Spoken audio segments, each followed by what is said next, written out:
Hi everyone, welcome back. If you're new here, my name's Nina, and today we're talking about something that I think we all need to be working on, which is letting go of the chaos and drama in our life. Now, if you've been following the channel for any amount of time, you know that I used to lead a completely chaotic lifestyle, and I'm sure that this is something that you also are experiencing.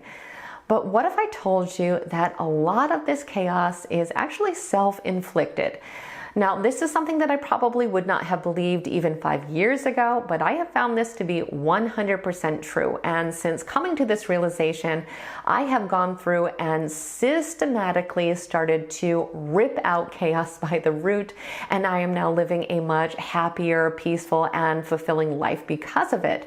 And this is something that you absolutely deserve to experience. So today we're going to talk about the 7 biggest ways we might be unknowingly inviting drama into our life and how to completely eliminate it so we can start to opt out of pandemonium and let go of the chaos that is keeping us from fully enjoying our life. Okay, so jumping right in, the first thing that many of us do that immediately gets us sucked into drama is taking sides in other people's arguments or being in the habit of giving unsolicited advice. Now, this is something that we might not always realize, but when we do this, it actually takes a huge emotional toll on us and actually tends to escalate the situation and fuel the fire.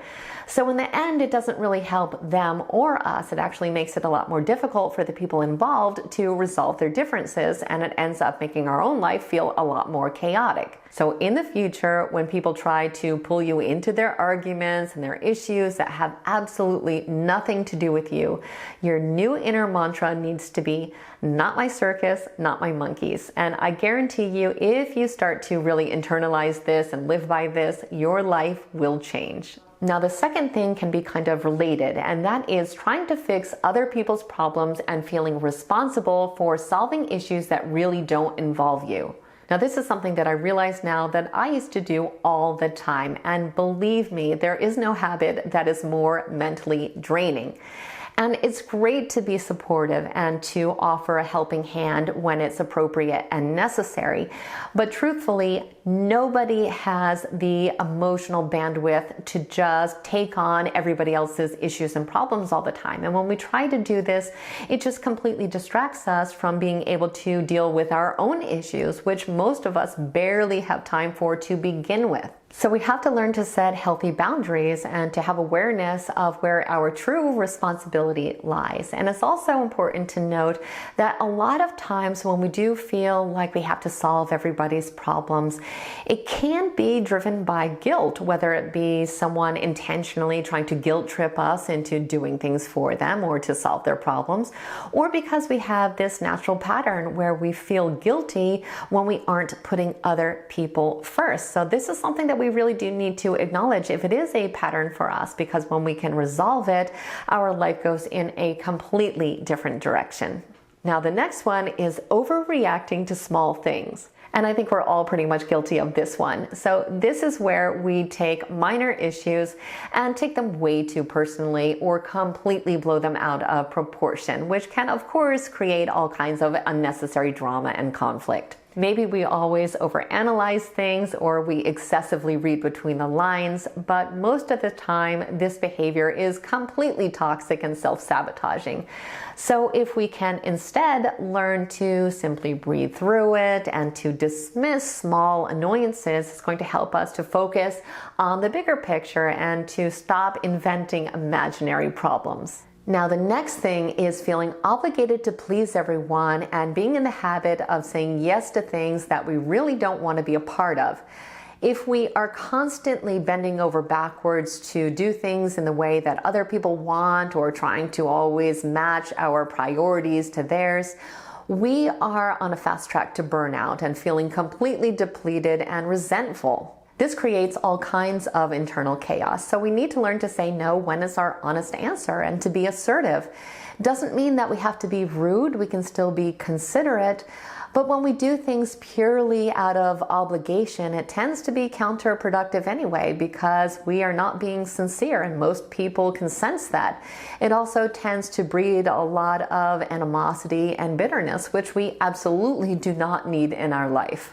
Okay, the next one is huge, and it's engaging in negativity. Now, of course, we don't want to just pretend we're feeling positive all the time if that's not really the case, but constantly complaining, always focusing on the negative aspects of our life, or incessantly dwelling on our problems does nothing but make us more miserable and attract more negativity into our life. What we focus on grows, and the more we talk about and resurrect negative experiences from the past, the more they're going to take over our present reality. And after a while, everything is going to start to feel negative. So we need to start to cultivate a more positive outlook and to start to focus on the good things in our life so that we can make space for more positive experiences and to reduce all this unnecessary drama. Something else that creates unneeded drama is gossiping and sharing negative information about others. Now, this is something that we may not even want to admit that we engage in, and maybe we do it to connect with other people because our friends or our coworkers tend to do this, or maybe we unconsciously do this to try to boost our self-esteem or to distract ourselves from our problems. But this really is a very destructive behavior because it does create a lot of drama, and it also tends to severely damage our relationships, which can create even more chaos. So if this is something that we notice that we are engaging in, we need to stop and think to ourselves before we speak in the future, is this true? Is this helpful? Is this necessary? And is this kind? And if the answer is no to any of these things, we need to think about what our true motivation is for wanting to say it and work on that, because that probably is the real issue. But in a moment, you can just try to gently steer the conversation into another direction or excuse yourself from the conversation altogether. And with time, this actually gets a lot easier because, believe it or not, people do tend to notice that you are no longer engaging in gossip anymore, and they will stop trying to drag you into it. And the last one is holding on to grudges. If you want peace in your life and you want a ticket out of the drama, letting things go really can be one of the most freeing things that you can do. The truth is that even when it feels completely justified to us, harboring resentment and anger towards other people really just prevents us from moving forward and creates endless drama because we can never mentally rest. And doing this certainly doesn't mean that we have to forget what happened or that we are okay with what someone else did.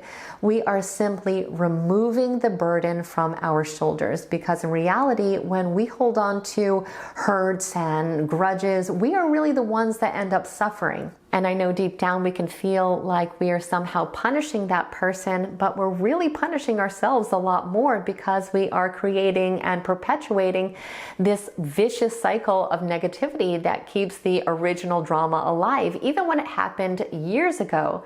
But when we start to forgive, or to at least start to let go, it's a powerful step towards healing and a huge step away from chaos and conflict. So there you have it, 7 ways that we might be unknowingly inviting drama into our life. And I would love to hear in the comments if chaos and drama has been a recurring theme in your life as well, and if you're ready to finally become chaos-free, because truthfully, who has time for this anymore? Nobody does. And it just feels amazing to just be able to kind of wash your hands of all of this and just live your own peaceful, happy life. So as always, I truly hope you found today's video to be helpful and insightful. If you did, please like it, share it, and definitely become a subscriber if you aren't one already. I would love it if you would stay connected. I want to thank you so much for watching today, and I hope the rest of your day is extraordinary.